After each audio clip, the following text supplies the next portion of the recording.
Hi all, இன்றைக்கி நாம் பார்க்க போகிறது ரொம்பவே டேஸ்டியான one pot cauliflower gravy.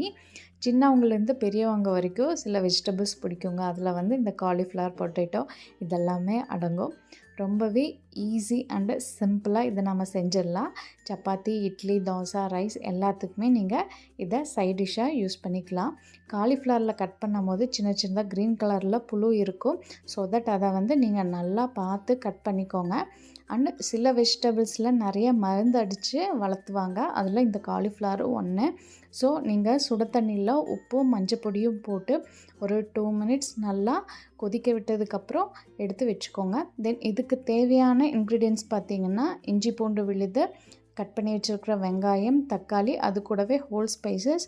And இதுக்கு மசாலா அரைக்கிறதுக்காக நாம் தேங்காய், பொட்டுக்கடலை, இது கூடவே 2 ஸ்பூன் மல்லி, 1 ஸ்பூன் சீரகத்தையும் நான் நல்லா வறுத்து அது கூட போட்டு அரைச்சி வச்சுக்கிறேன். நீங்கள் மல்லி சீரகத்துக்கு பதிலாக மல்லித்தூள், சீரகத்தூள் இருந்தால் கூட நீங்கள் ஆட் பண்ணிக்கோங்க.